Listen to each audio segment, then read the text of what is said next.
cruel and treated Nagini terribly, often making snide remarks about her condition, and claimed that she was nothing more than an animal, which broke her heart. But despite all of the emotional torment that Nagini faced while at the hands of the circus, she found love. She fell in love with a fellow performer named Yusuf Kama, who was also struggling with his own personal problems.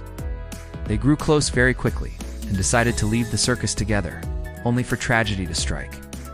Yusuf, who was a Mahuto, discovered that his powers were beyond his control. One day, he lashed out and accidentally caused the death of several people, and in response to this, he took his own life. After this happened, Nagini became more withdrawn and left her former home in the hopes of starting anew somewhere else. It was during this time that she met Gellert Grindelwald, who brought her to his side, claiming that he understood her pain and loneliness. It seemed as though she finally had someone who cared for her and actually listened to her, and maybe that was true. Maybe Grindelwald genuinely did care for her and felt bad for her, but I think that he saw her as a means to an end. Nagini could help him achieve some of his goals. It was no secret how powerful Voldemort was. So it would make sense that Grindelwald would want to meet him and form some sort of alliance. Nagini soon left Grindelwald, however, to join Voldemort, who she had heard a great deal about and whom she believed could help her control her curse. Of course, Voldemort was drawn to the dark arts, and Nagini fit right in with his way of thinking. He claimed that he didn't see her as a freak, but instead as a unique and special creature. Finally, someone was accepting of her. Someone saw her as a person rather than an animal. Perhaps she clung to this hope because she was desperate. As time went on, Nagini's loyalty to Voldemort only grew, and she pledged herself to him, giving him her word that she would never leave his side.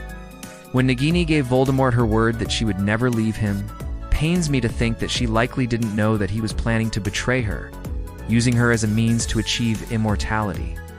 Voldemort used Nagini as a Horcrux to store a fragment of his soul, which allowed him to live forever.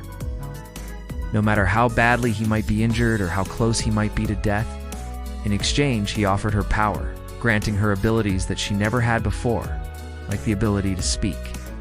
She could finally communicate with others, though it seems as though she could understand them long before then.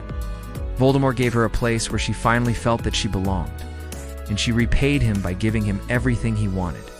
Even if she knew that he would end up betraying her, which I believe that she did, she still gave him her word that she would never leave his side.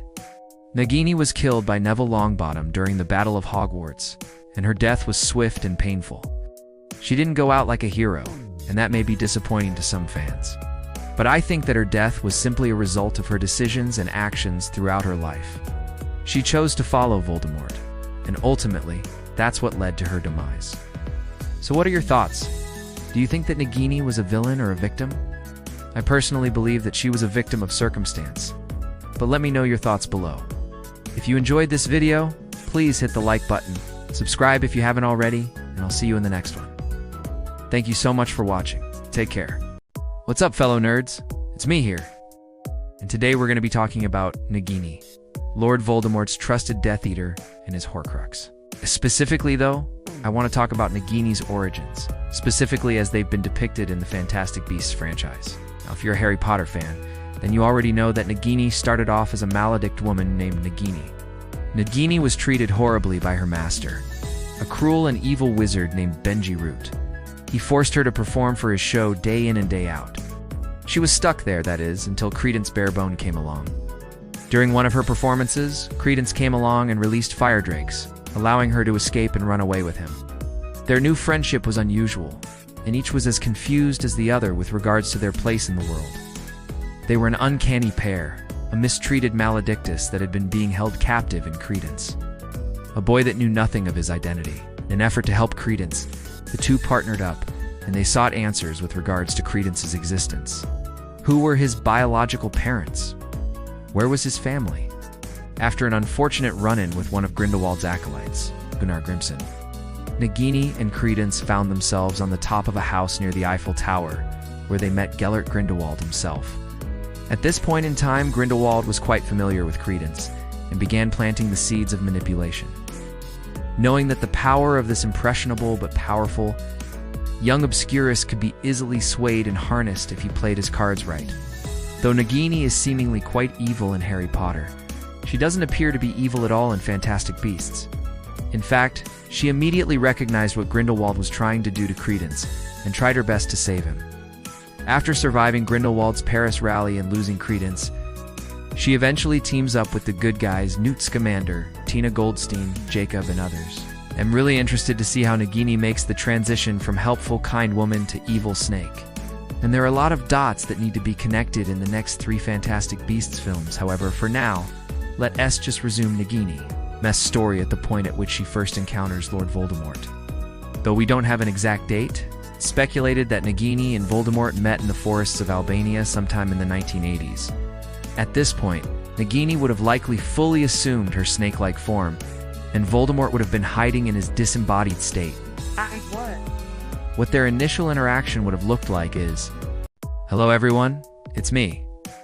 Today we're going to be answering the question, what if Nagini and Tom Riddle had met in 1943? Let's get into it. Anyone's guess?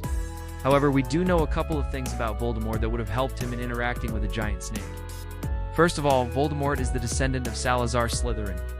This means that his connection to snakes is strong, and that he can even communicate with them because of his ability to speak Parseltang. Nagini, who would have been stuck in her maledictus form at this point in time, would have probably leaped at the opportunity to finally speak with someone. She was a lost maledictus that was devoid of communication, and finally she encountered someone who could understand her. It was someone that she could tell her story to. Whether Voldemort would have been able to recognize that she was a maledictus or not is unclear. However, he is an extremely versed legilimens, so I am sure he could have taken a look inside of her mind and figured it out. At this point in time, both Nagini and Voldemort were a bit lost in the world, similar to when she first met Credence.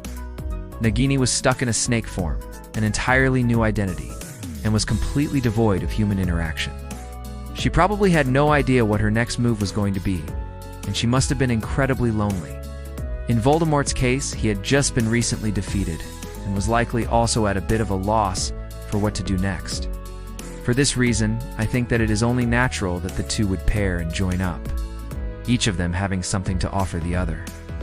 Without Nagini, it would have been considerably more difficult to return to a corporeal form. And without Voldemort, Nagini would have had no purpose in the world, and no one to talk to. She would have just been alone.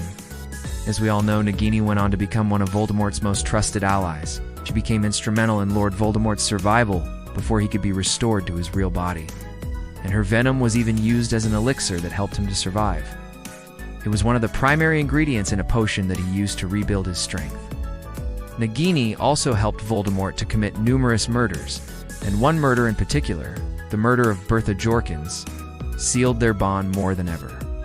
You see, after the death of Bertha Jorkins, Nagini became one of Voldemort's Horcruxes. She was now more than just the companion of Voldemort. A fragment of Voldemort's soul lived inside of her.